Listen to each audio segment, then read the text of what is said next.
Hey everybody, welcome back to my channel. As you can see, it's been a pretty cold winter, but thankfully I got a greenhouse, so let's go ahead and get into it.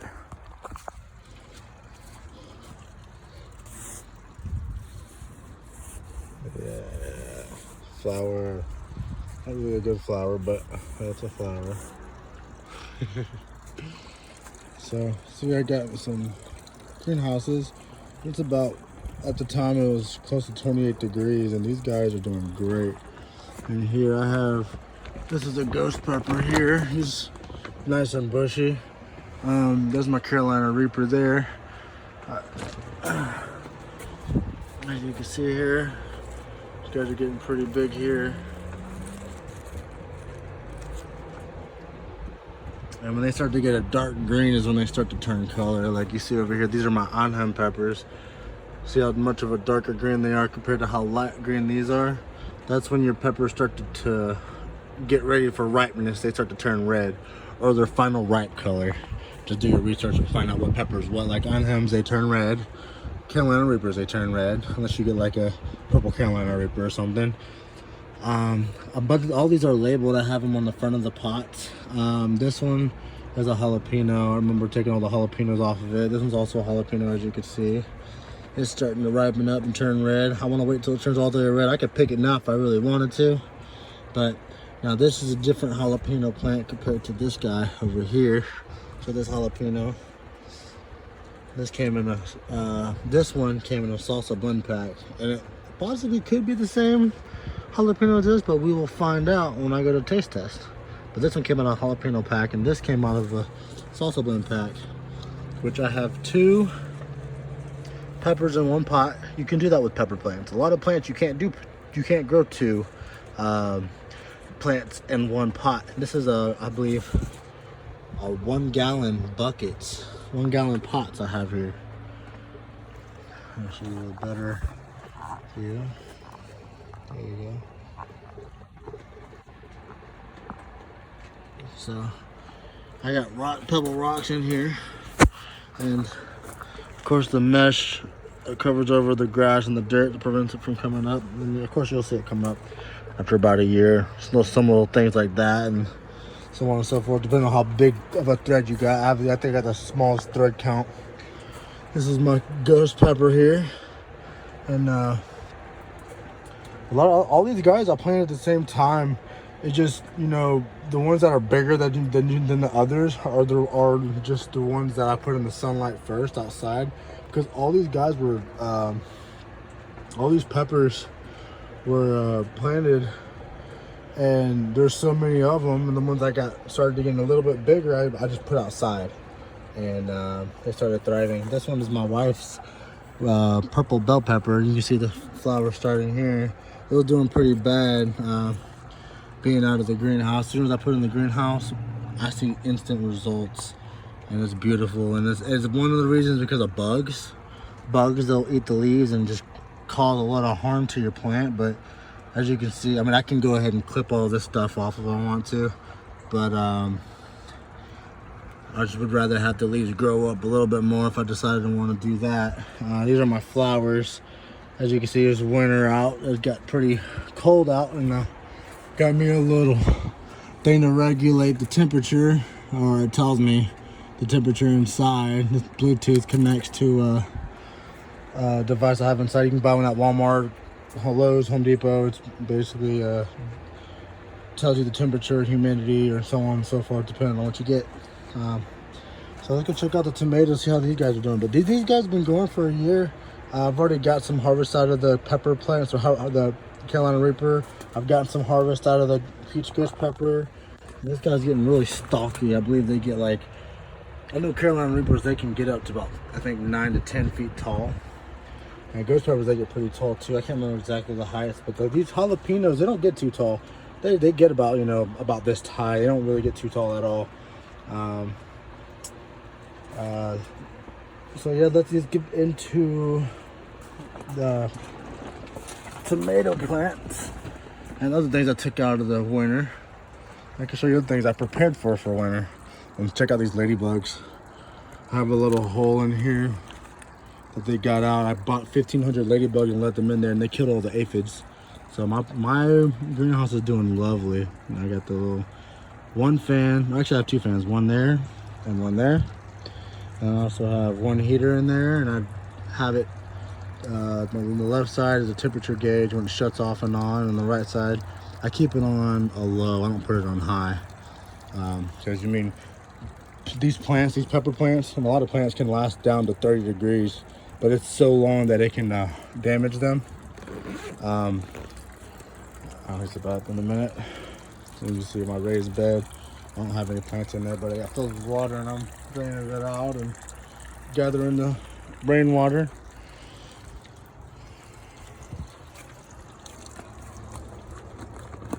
Preparation for winter. That's what everybody loves to get ready. It takes time, but when you see your plants are thriving and not dying, that's what you want. So this is my tomato plant. He's still doing good. And it's, January, I forget today. It's January like 11th or January 13th, I think today is.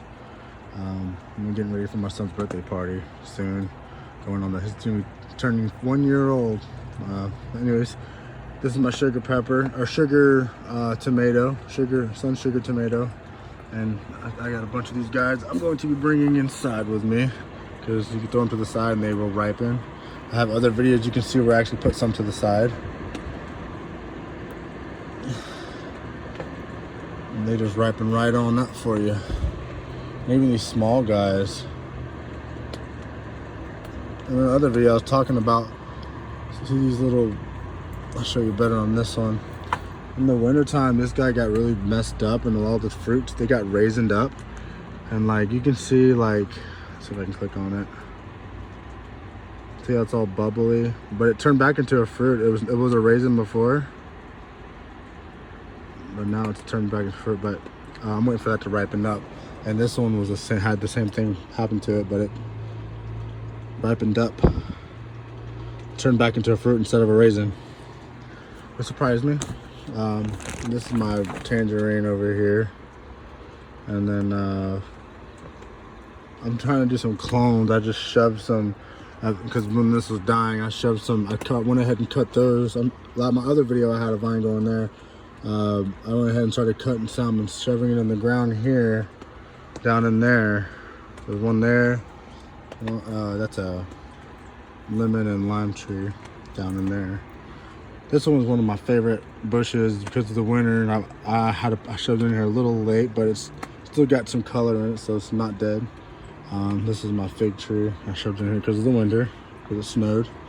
These are my other guys I have cloning. I just shoved them in the ground. Like I said, it came from this guy.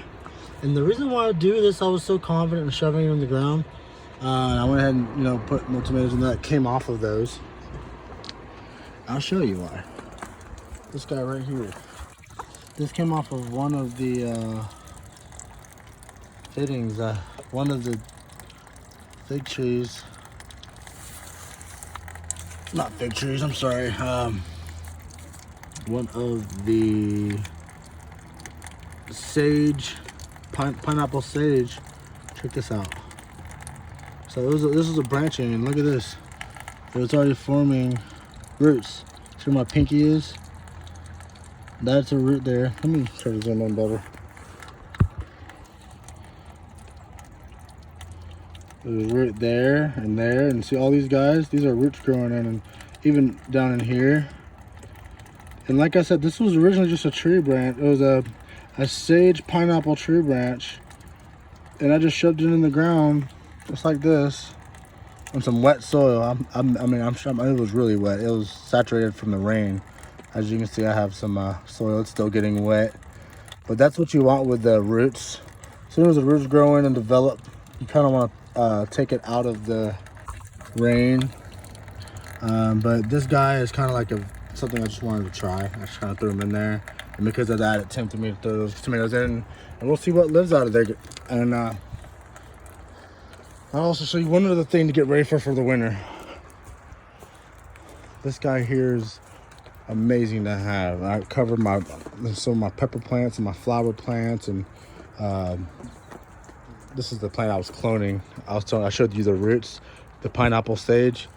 And it's the winter time, and they live in the cold. Sage can live in the cold. Same as blueberries. Blueberries can live in the cold too. They're starting to get some flower buds on it. I don't know if you can see that. It's not gonna zoom in.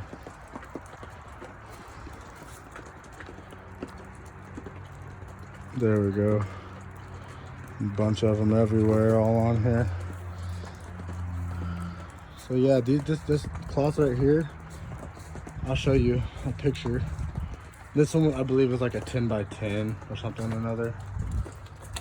This is my little cubby thing I keep out here for everything.